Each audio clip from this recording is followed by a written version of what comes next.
jaayeen jëf maa ngi ziar ñëpp ñi nga xam ne dañu abonné wu si sama page Instagram te musique taxul te di leen ñaan ngeen dem maa ngi leen di may 2 minutes waaw ngeen dem ñi nga xam ne dañu abonné wu sama page te musique taxul maa ngi leen di ñaan yàlla rek tax mooy ñi nga xam ne dañ may suivre parce que actualité wala technologie wala jaay ngulde yi may jaay ngulde moo tax maa ngi leen di ñaan danoo soxla suñu bopp ñun waa rab bi danoo soxla suñu bopp danoo nekk ci waxtaanu biir néeg ñu leen di ñaan ngeen may ñu tuuti rek ñu ñëw voilà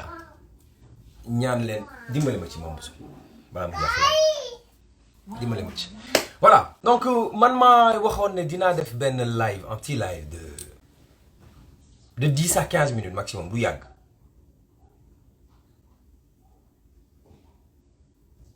parce que dama gis benn sànq ba léegi maa ngi gis ay vidéo ak ay photo ay affaire ay drôleries yoo xam ne yu reetaanlu yoo xam ne ça fait partie du jeu quoi. Des fois tu donnes des coups, des fois tu en reçois mais dama gis tu en reçois des fois mais dama gis sànq benn waay boo xam ne j'ai beaucoup de respect pour lui mu xaw mel ne kuy jooy ne nii tu ne nous mets pas mal avec le public quoi xam nga tu ne nous mets pas mal avec le public da nga ñuy jaxase ak public bi quoi xam nga te genre délire yooyu su xasee ba joddu si live rek boo leeralut dafay mel ne yow tu es la mauvaise personne dans l'histoire alors que c'est pas le cas.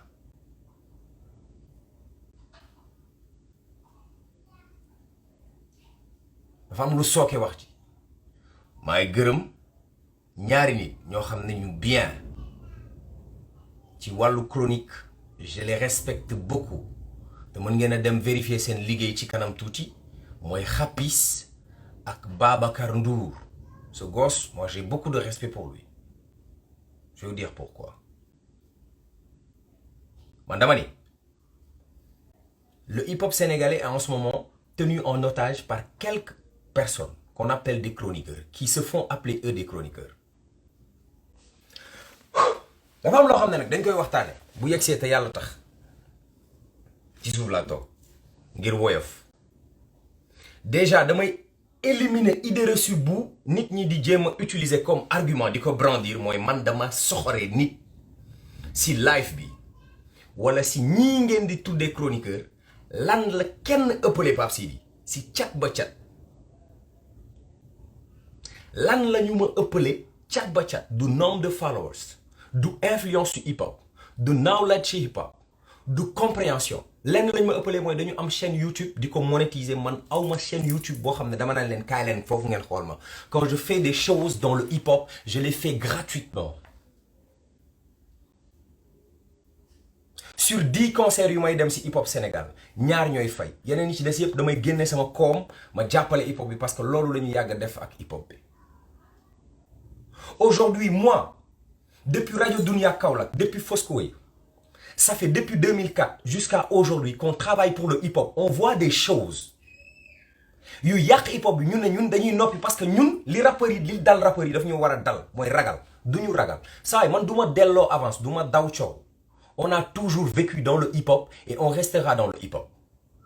dafa am loo xam ne dafa nekk ci hip-hop bi te dafa yàq hip-hop bi te chroniqueurs yi yéen la du ñëpp je suis désolé de dire chroniqueurs yi balaa ñu naan Pape Sidi dafa am problème ak chroniqueurs yi aw ma problème ak chroniqueurs yi dafa am ñoo xamante ne ni surtout ma sama copain Bërbatóor gis naa ko mu tëdd moom day jël téléphone am live xam nga bu fekkee da nga foog ne yow sa argument de vente moom mooy wax lu bon amoo benn argument sa xalaat yëpp bu ñu la attaqué par xel sax doo essayer tontu par xel yow toi tout ce que tu fais c'est de dire waaye man maa fi nekk nangam ñun la affaire bi ñu mais c'est-à-dire yow li nga def mooy da nga am chaîne YouTube da nga ko monétiser nit ñi dem foofu di seetaan sa ay produits après dafay rentabiliser dafay dugg sa down man musuma am loolu ci hip-hop bi depuis que le hip-hop existe j'ai toujours été au service du hip-hop et ça je vais pas le répéter aujourd'hui Sénégal musique sénégalaise kenn moo ci am sponsor ci mbalax bi muy Wally Seck bu ko darman ko seetal hip hop bi pour yéen loolu loolu fo moo ko teg wala loolu ay pic bii moo ko teg wala punchline bi fii non loolu punchline tegu ko loolu dafa am ay boy yoo xam ne dañu bàyyi ko ci dara ñun on est parti partout où le hip hop a besoin de nous a eu besoin de nous dans les coins les moindres recoins du Sénégal fépp fu nit nekk dem nañ fa ak suñu tànk ak suñu ay propres moyens laajuñu nit benn dërëm pour teg ko mbaa ñu jàllale ko on a tout fait par amour pour ce hip-hop. fekk ay boo yoo xam ne nekkuñu woon dara ñu jël leen wane leen ba nit ñi xam leen ba tey ñu bokk si ñi leen di ñi ñuy tax nit ñi di leen naw ñu bokk si nit ñi ñuy énumérer si nit de référence yi dans ce Sénégal. C'est ce hip-hop là que vous êtes en train de piétiner te kenn du wax parce que rappeurs yi dafa am ñu leen ragal. Je suis très désolé mais bu ngeen yegsee foofu dafay bas le débat est très bas bu ñu leen di wax da ngeen di utiliser seen xel tey répondre ak ay arguments. mais Bërëbëtoor li ma ko gis mu def léegi sama gain la fekk naa ko si autoroute à péage bi ma jënd si moom ticket jàll du ma ko wax lu ñaaw parce que man du ma wax lu ñaaw Baye Fall laa Serigne Touba laa gëm yéenewu ma nit lu bon. C'est-à-dire nous dans le hip-hop on trouve des gens qui n'étaient rien on essaie de faire de ces gens des références ba ñu nekk ay nit ñu am réalité. Aujourd'hui dans ce hip-hop am na ay boy yu si yaakaar te dañ ci war a tedd tekki si am si lu ñu yoree seen ay njaboot. C'est ça la vraie quintessence du hip-hop. Aujourd'hui c'est pas de dire damay toog yor sama chaîne YouTube naan fii pic la fii non punchline bi nii dope na. C'est pas ça. C'est bien pour un son 2 sons si vous le faites vous êtes top c'est bien mais ngir yàlla war a suul yi évoluer loolu lañ leen wax booy dañ leen a ragal léegi ba bu ñu def dara dañ naan non su ma waxee li gars chroniqueurs yi tam ñu wax ma ne ma man defuma fii nangam nag mais arrêtez de vous foutre de tout le monde. C'est-à-dire ce hip-hop on lui a donné presque toute notre vie dañu obligé dem jàng yeneen métier pour mën si make money yéen a ngi si make money parce que YouTube da leen di fay ñun YouTube fayuñu hip-hop fayuñu suñu paree suñu xaalis bu ñuy am akas néew si sponsor lañ koy jëlee wala ñu dem liggéey ko si beneen cëggal guy ñëw def ko si hip-hop bi par amour pour hip-hop. La dernière en date demandée à notre ami de Saint-Louis Index dama taal sama oto def ci 40 000 essence fay sama équipe per diem yóbbu leen Ndar ñu jël auberge espace pas auberge mais benn appartement meublé man ak équipe bi pare tourné noonu la ñu dëppaatee. Aujourd'hui le hip-hop est tenu en otage parce que booy pour ñoom jàpp nañ ne ku génnee son te chroniqueurs yi waxuñ si ñoom mooy tu as raté ta vie. Aujourd'hui je vais vous dire pourquoi ça me fend le cœur parce que nous sommes la partie visible de l'iceberg ñun la nit ñi di gis xàmmee ñu ci hip-hop bi di wax ak ñun doo gis chroniqueur gars yi naan ko waxal ak sa gars yi parce que ñun la ñuy waxal ñun quand on a été ici dans ce hip-hop depuis Daara J depuis PBS depuis la nuit des temps le hip-hop est une institution ni mu amee pouvoir exécutif pouvoir législatif pouvoir judiciaire noonu la amee pouvoir mbédéologique dañu jaamaarloog Abdou Diouf ba mu am lu ñu bàyyi ay traces ci hip-hop bi hip-hop boobu jaamaarloog Abdoulaye Wade ba am ay traces yu mu bàyyi ci hip-hop bi defar ay génération tey boo gisee grand yi dañ naan la man dama gëm sama bopp parce que Maxi Crazy dama gëm sama bopp parce que Gaston le hip-hop a toujours été fun mais à côté dafay am ay messages yu poignants aujourd'hui mbënd mi gisuma rappeur bu ci wax benn booy laa gis mu def ci benn slam. Aujourd'hui j'ai vu augmentation des prix des denrées de première nécessité gisuma rappeur bu ci wax da ngay dem mais inciter les gens à dire des choses bien barki dem dama gis page rap jolof yi wax naa ko ak sama benn xarit bu nekk ci page rap jolof moo raw rap wolof moo raw ma ne ko yéen vous êtes une vitrine pour le hip-hop sénégalais mënuñu leen ko dindil tey booy yu ma bëri su may invité ay booy ci hip-hop bi damay woo waa rap wolof wala ma woo waa hip-hop Galsen Plugs ma ne leen dimbali leen ma ngeen jox ma booy yu aay parce que xaw ma leen te comme booy yi dañuy dem ci ñoom di leen jox seen ay produits man foofu laay mën a jaare pour wane leen. Mais le débat ne doit pas être campé dans un univers booy non Pape Sidi daf ñu iñaane yow Bërëbëtoor man lan laa lay iñaane yow ci live yow ci live lan laa lay iñaane yow man j'essaie des fois j'essaie de comprendre je dis non c'est pas kii lan laa ko war a iñaane yow li ñuy wax xaw ma si c'est pour être influent je suis à 10 000 reprises plus influent que toi. bu dee comme man la ko yàlla gën a wërsëgale xëy na yaa ma war a ëpp xaalis mais loolu sax deesul du ay teggin ma koy wax mais man si ban univers laa war a mën a nekk balay iñaane c'est-à-dire dafa am loo xam ne patrimoine commun la ñun ñëpp ñoo ko bokk bu ñu gisee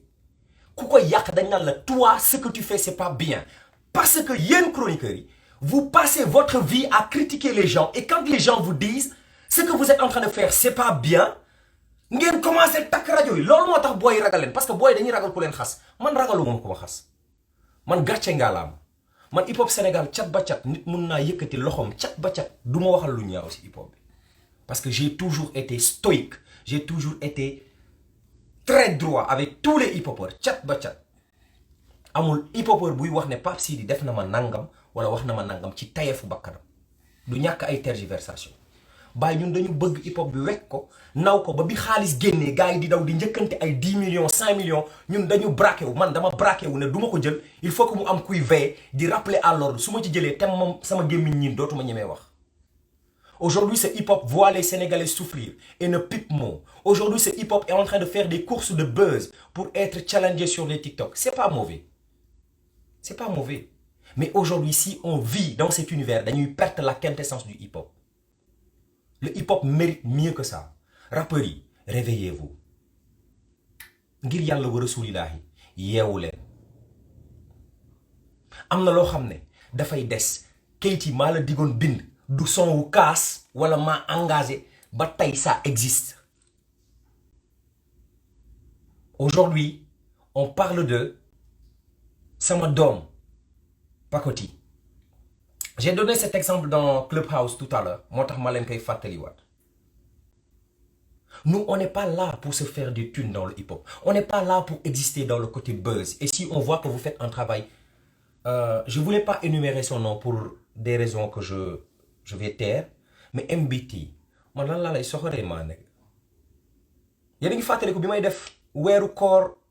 di def bold of di invité rappeurs yëpp gars yi di choisir ay rappeurs ma koy jël di leen invité Instagram MBT laa wax ma ne ko jëlal Instagram bi man dugaluma ko YouTube aw ma compte YouTube jël ko nga exploité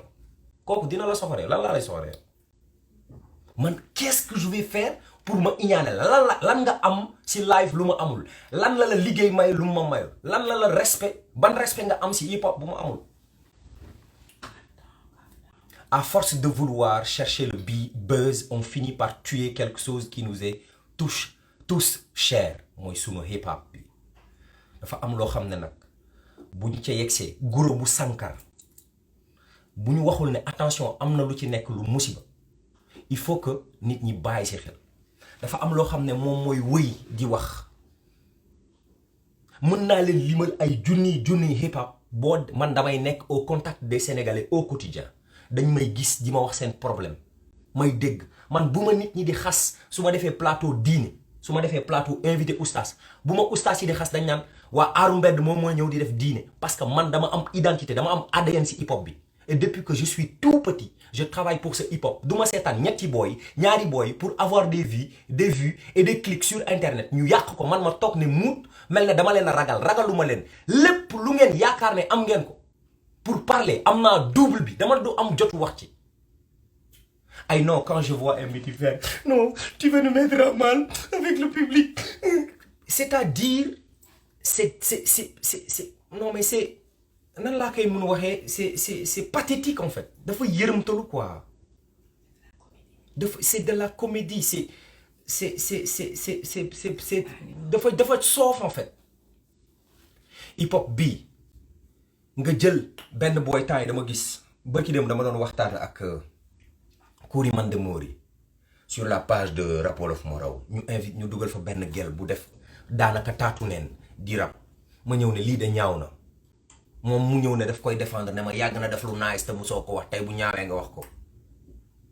ma ne ko toi tu devrais pas défendre ça parce que toi tu as une identité da nga am ADN bu nice ci hip hop bi. Aujourd'hui je veux te dire quelque chose jëlal sa yaay nga def ko ci place su xale bu jigéen boobu def ko taatu neen doo ko génnee clip jëlal sa jabar def ko taatu neen doo ko génnee clip. MBT mu may saaga nee na ma vrai fenkat nga MBT je te respecte je te respecte billahi duma la wax lu ñaaw peut-être sama grand frère nga aussi je vais pas dire des choses malhonnêtes peut-être mën nga wax. Aujourd'hui j'aimerais attirer l'attention defuma teesante ak chroniqueurs yi dama bëgg a rappeler à l'ordre ñi nga xam ne dañu bëgg hip hop ñi koy def ak ñi koy déglu dafa am lu ñu bokk te mënuñu ko séddoo mooy la jeunesse sénégalaise. dama leen di fàttali lu yàggul dara ñi xaw a mag tuuti ba am ay at yi ma am fanweer daanaka fekke nañ ko Kumba Gawlo Seck bi mu njëkkee wat boppam garaawul woon garaawul instant yi mais bi mu njëkkee wat boppam coow la def Sénégal imam yi di ko xutba ci jàkka yi nit ñi di ko woote ndax ñaawteef. Aujourd'hui c'est devenu chose banale loolu la ñuy wax éducation par le biais de la musique et de la jeunesse. Le hip-hop est au cœur de chaque jeune. ci xolu ndaw boo ubbi am na hip-hopeur bu mu bëgg léegi si on prend notre hip-hop et qu'on le pervertisse parce que dafa am nit boo xam ne dafa nekk di ut buzz wala muy ut plus de clics wala muy ut plus d'abonnés. Je n'ai rien barki Seydina Mohamed, je n'ai rien contre vous. Sur le Saint-Coran je gagne ma vie honnêtement mënu la ma leen yaaxal dara jéemuma ko bëgguma mais dama bëgg ngeen revenir à la raison. Et quand vous répondez par des arguments, ne répondez pas par la victimisation. mbiti sama grand la mun na ma saaga grawul coow lu jip whatever mais dama leen di wax mënu ma leen a soxore dara. Man du lundi au lundi j'ai 2 heures de temps par jour à la télé. Je suis à la radio, je suis sur internet plus visible que vous à 10 000 reprises. mënu ma leen a iñaane. Aujourd'hui dañu am lu ñu bokk mooy hip-hop et ce hip-hop là on ne va pas accepter que ngeen yàq ko parce que da ngeen a bëgg gars yi ne diw mooy réel diw mooy fake. Encore une fois essayez de me comprendre. Zeyna mu ngi nii DJ Zeyna nee na ma yow yaa dugg si chroniqueur yi tey nga dee parce que image boobu la booy rappeurs yi am si ñoom dañu dem ba ragal leen ba bu ñuy bind dañ naan non su ma waxee lii tem chroniqueur yi wax ma dara nañ la wax dara. We don't give a damn. waxal li nga feel. L'artistique ne doit pas être bloqué mais dañ leen di fàttali de dañu am lu ñu bokk muy la quintessence du hip-hop mooy yokk bi yàpp wala yax bu amul yokk njariñ la dootul bari. nañu delluwaat ci li ñu moom mooy suñu game bi. Sénégalais ñu ngi sonn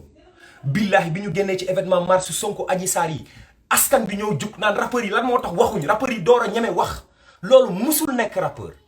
rappeurs yi ñoom ñoo nekkoon beneen force bu weesoo député à l'Assemblée nationale bu weesoo tribunal ba ñuy àttee bu weesoo pouvoir exécutif. Le hip-hop a toujours été le pouvoir qu'il fallait au peuple sénégalais pour ñu gérer seen ay problèmes.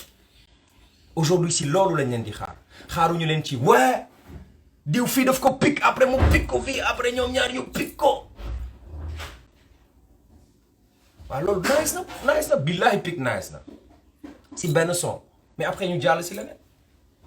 parce que ñun ñooy yenu hip hop bi. yéen hip hop bi son bi ngeen di wax pic la wala peel la wala nangam mën ngeen ko déglu bu génnee mais ñun avant muy génn en amont la ñuy indil son bi ñu jël ko yóbbu ko xool nuñ koy jaayee ba borom son boobu mu mën see teddal njabootam.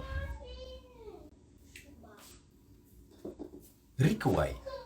bu leen ko def guerru internet bu leen ko def affaire wayadi. Quand on te parle d'arguments, réponds par des arguments. Aujourd'hui ce que le hip-hop a besoin c'est une prise de conscience collective. ñu xool naka la ñuy def ba li ñu am ñu yóbbu ko ci ay lendemain meilleur. su ma leen soxoree yàlla xam na su ma leen soxoree wu yàlla xam na xamul sax lan laa leen di soxoree. Nous on a besoin du hip-hop te wax naa leen ñaari nit ñoo xam ne seen ay chronique franchement si professionnalisme laa ko gis si professionnalisme laa koy dégg mooy Xapis ak Babacar Ndour. yeneen yi may ñaan nag mooy les pages qui sont en train de promouvoir le hip-hop Sénégal sur Instagram sur Twitter ak sur TikTok wala astafurlah sur TikTok maanaam sur TikTok wala sur Clubhouse. dafa am loo xam ne yéen a ko yor mooy responsabilité de diffusion. Aujourd'hui bu fekkee lu ñu yenu ñëw sottil la nga jàllale doo am crédibilité te vous êtes appelés à devenir vous aussi les télés et les radios de demain. Nous on a des valeurs on a des vertus te duñu nangu nit jaare ci hip-hop bi di ko yàqu. C'était juste un cadeau que je voulais partager avec tous les Sénégalais qui adorent le hip-hop. Encore une fois je ne suis pas dans l'optique di gaaru waalante wala di xuloo wala di ay diw maa ko wax moo ma wax maane la ma ne ko loolu daas bullshit. ñun dafa am lu ñu bokk mooy suñu hip-hop te lu ci gàkk dinañ ko setal wax dëgg yàlla. di beral mention spéciale MBT Wesh Show Man Kenza ba ak kan di leen nuyu di leen wax Matme vidéo moom léegi bàyyi na mu sedd léegi di leen wax ne leen on n'est pas censé être des ennemis. li ma bëgg ngeen fàttaliku rek mooy li intéressant aujourd'hui mooy du guerre entre Pape Sidi ak yéen. La guerre c'est qu'est-ce que vous faites de plus que pic na ko peel na ko ak agent municipal na ko grève bi lan la MBT bu ma paree naa la bloqué parce que gis naa ne tu as commencé à me suivre moi je te bloque direct. Ce fut un plaisir jaa ngeen